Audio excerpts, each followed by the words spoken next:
جب فضاؤں میں سسکیاں گونجتی ہوں اور زمین لہو سے رنگین ہو جائے، تو کیا ایک نہتہ نوجوان اپنی محبت کی خاطر ایک ایسے جادوگر کو شکست دے سکتا ہے جس کے قبضے میں جنات اور شیاطین ہوں؟ یہ کہانی ہے ریاست گلستاں کی، جہاں ایک طرف بادشاہ خسرو کا خوفناک جبر اور سامری جادوگر کا کالا جادو تھا، اور دوسری طرف شاہین اور ریاست کی وہ لازوال محبت جس نے موت کے جبڑوں میں اتر کر سچائی کی فتح کا علم بلند کیا۔ ایک ایسا سفر جہاں ہر قدم پر طلسمی جال بچھے تھے اور ہر موڑ پر زندگی کا سودا کرنا تھا۔ کیا سچی محبت واقعی کائنات کی سب سے بڑی طاقت ہے، یا پھر جادو کا اندھیرا سب کچھ نگل لے گا؟ قدیم زمانوں کی بات ہے، جب زمین کے سینے پر ایسے پہاڑ اور جنگلات موجود تھے جن کی ہیبت سے انسانوں کے دل لرزتے تھے۔ ہمالیہ کے دامن میں بسی ایک وسیع و عریض سلطنت تھی جسے دنیا ریاست گلستاں کے نام سے جانتی تھی۔ یہ ریاست کبھی اپنی ہریالی، انصاف اور خوشحالی کے لیے مشہور تھی، لیکن وقت کی گردش نے اسے ایک ایسے اندھیرے میں دھکیل دیا تھا جس کا کوئی کنارہ نظر نہیں آتا تھا۔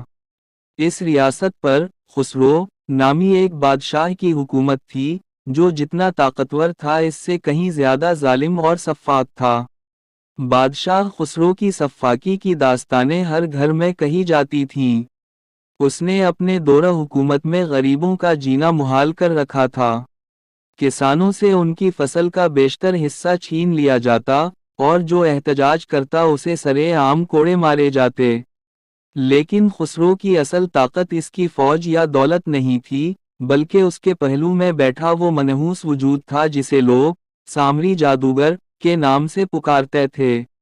سامری ایک ایسا جادوگر تھا جس نے اپنی روح شیطان کے ہاتھ بیچ دی تھی۔ وہ محل کے ایک تاریک تہ خانے میں جادوئی مشقیں کرتا، جہاں سے اکثر انسانی چیخیں سنائی دیتی تھیں۔ اس نے بادشاہ کو یقین دلا رکھا تھا کہ جب تک وہ اس کے ساتھ ہے، خسرو کا تخت کوئی نہیں ہلا سکتا۔ اسی ریاست کے ایک چھوٹے سے گاؤں میں، جو شہر کے ہنگاموں سے دور پہاڑوں کی اوٹ میں بسا تھا، ایک نوجوان رہتا تھا جس کا نام شاہین تھا۔ شاہین اپنے نام کی طرح بلند نگاہ اور آزاد منش تھا۔ اس کے والد ایک ایماندار سپاہی تھے جنہیں بادشاہ کے حکم پر محض اس لیے قتل کر دیا گیا تھا کہ انہوں نے ایک معصوم بچی پر ہاتھ اٹھانے سے انکار کر دیا تھا۔ شاہین کے دل میں بچپن سے ہی اس ظلم کے خلاف ایک آگ دہک رہی تھی۔ وہ قد آور، کثرتی جسم کا مالک اور شمشیر زنی میں ماہر تھا، لیکن وہ جانتا تھا کہ صرف تلوار سے اس جادوگر کا مقابلہ نہیں کیا جا سکتا جس کے اشارے پر مردے قبروں سے اٹھ کھڑے ہوتے تھے۔ شاہین کی زندگی کا واحد سکون ریاست نامی ایک لڑکی تھی۔ ریاست اس کے پڑوسی گاؤں کی رہنے والی تھی، جس کا نام اس کے باپ نے اس امید پر رکھا تھا کہ شاید اس کی پیدائش سے ملک کے حالات بدل جائیں۔ وہ حسن کا پیکر تو تھی ہی، لیکن اس کی اصل خوبصورتی اس کی آواز اور اس کی ہمدردی میں تھی۔ وہ بیماروں کی تیمارداری کرتی اور بھوکوں کو اپنے حصے کا کھانا کھلاتی۔ شاہین اور ریاست کی محبت اس بنجر زمین پر ایک کھلتے ہوئے گلاب کی مانند تھی، جہاں ہر طرف نفرت کی خاردار جھاڑیاں تھیں۔ وہ اکثر ندی کے کنارے ملتے اور ایک ایسی صبح کا خواب دیکھتے جہاں سورج طلوع ہو تو کسی کے گھر سے رونے کی آواز نہ آئے۔ ایک منحوس شام، بادشاہ خسرو اپنے جادوگر کے ساتھ شکار سے واپس لوٹ رہا تھا کہ اس کا گزر اسی ندی کے قریب سے ہوا۔ وہاں اس نے ریاست کو دیکھا جو پرندوں کو دانہ ڈال رہی تھی۔ ریاست کی معصومیت اور حسن دیکھ کر بادشاہ کی ہوس جاگ اٹھی۔ اس نے جادوگر سامری کی طرف دیکھا اور ایک شیطانی مسکراہٹ کے ساتھ کہا کہ اسے یہ لڑکی اپنے محل کے حرم میں چاہیے۔ جادوگر نے اپنی آنکھیں بند کیں، کچھ منتر پڑھے اور ایک کالا دھواں فضا میں بلند ہوا۔ اس سے پہلے کہ ریاست کچھ سمجھ پاتی، وہ دھواں اسے اپنی لپیٹ میں لے کر غائب ہو گیا۔ جب شاہین کو اس بات کا علم ہوا تو اس کی دنیا تاریک ہو گئی۔ وہ دیدہ وار محل کی طرف بھاگا، لیکن شاہی محافظوں نے اسے مار پیٹ کر باہر پھینک دیا۔ اسے احساس ہوا کہ طاقت کا توازن برابر نہیں ہے۔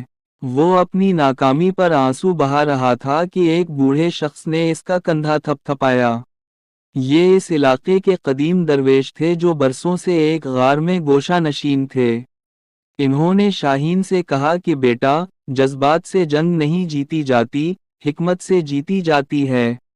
انہوں نے شاہین کو بتایا کہ سامری جادوگر کی تمام تر کالی طاقت ایک طلسمی انگوٹھی میں قید ہے جو اس نے اپنے سینے کے اندر جادو کے ذریعے چھپا رکھی ہے۔ درویش نے شاہین کو ایک عجیب و غریب آئینہ دیا جسے آئینہ حق کہا جاتا تھا۔ انہوں نے سمجھایا کہ جادوگر نظروں کا دھوکہ پیدا کرتا ہے، وہ تمہیں ڈرائے گا، تمہارے سامنے تمہارے پیاروں کی لاشیں لائے گا، لیکن تم اس آئینے میں دیکھنا، یہ تمہیں سچ دکھائے گا۔ اس کے علاوہ انہوں نے ایک خاص جڑی بوٹی کا عرق دیا جسے آنکھوں میں ڈالنے سے جادوگر کی پوشیدہ حرکات نظر آ جاتی تھیں۔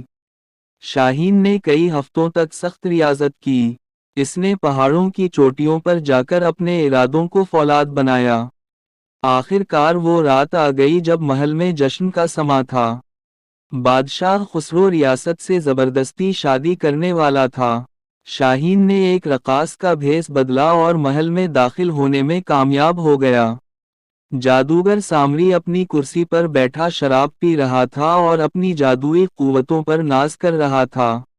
جب رقص شروع ہوا تو شاہین نے موقع پا کر وہ عرق اپنی آنکھوں میں ڈال لیا۔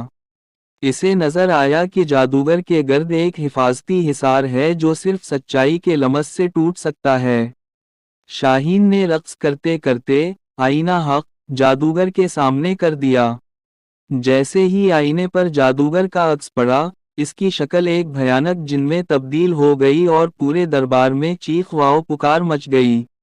بادشاہ ڈر کر پیچھے ہٹ گیا۔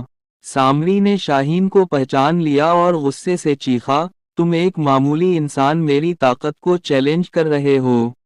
سامری نے اپنی چھڑی گھمائی اور محل کی زمین پھٹنے لگی۔ آگ کے شعلے بلند ہونے لگے۔ شاہین نے اپنا آئینہ بلند کیا، جس سے ایک سفید روشنی نکلی جس نے آگ کو ٹھنڈا کر دیا۔ شاہین بجلی کی تیزی سے جھپٹا اور جادوگر کے سینے پر ہاتھ مارا جہاں انگوٹھی چھپی تھی۔ جیسے ہی شاہین کے سچے ہاتھ نے اس کے سینے کو چھوا، جادوگر کا جسم پگھلنے لگا۔ وہ انگوٹھی زمین پر گری اور شاہین نے اسے اپنے بوٹ تلے کچل دیا۔ انگوٹھی کے ٹوٹتے ہی ایک زوردار دھماکہ ہوا اور جادوگر سامری راک کا ڈھیر بن گیا۔ بادشاہ خسرو، جو اپنی طاقت کے نشے میں چور تھا، اب ایک عام بزدل انسان کی طرح کانپ رہا تھا۔ محل کے قید خانے کے دروازے خود بخود کھل گئے اور ریاست دوڑتی ہوئی باہر آئی۔ عوام، جو باہر کھڑے تماشا دیکھ رہے تھے، جرأت پا کر محل کے اندر داخل ہو گئے اور انہوں نے بادشاہ کو پکڑ کر اسی کول کوٹھڑی میں ڈال دیا جہاں وہ معصوموں کو قید رکھتا تھا۔ ریاست گلستہ میں ایک نئے دور کا آغاز ہوا۔ شاہین اور ریاست کی شادی ہوئی، لیکن انہوں نے بادشاہ بننے کے بجائے عوام کی خدمت کو اپنا شعار بنایا۔ وہ ملک جو کبھی آنسوؤں کی جگہ تھا، اب وہاں قہقہے گونجنے لگے۔ اس کہانی نے لوگوں کو یہ سکھایا کہ چاہے ظلم کتنا ہی طاقتور کیوں نہ ہو اور جادو کتنا ہی گہرا کیوں نہ ہو، ایک سچے انسان کی ہمت اور سچی محبت اسے پاش پاش کر دیتی ہے۔ حق ہمیشہ غالب آتا ہے اور باطل کو مٹنا ہی ہوتا ہے۔ شاہین اور ریاست کی محبت رہتی دنیا تک ایک مثال بن گئی کہ سچائی کا راستہ کٹھن ضرور ہے لیکن منزل صرف اسی کی ہوتی ہے۔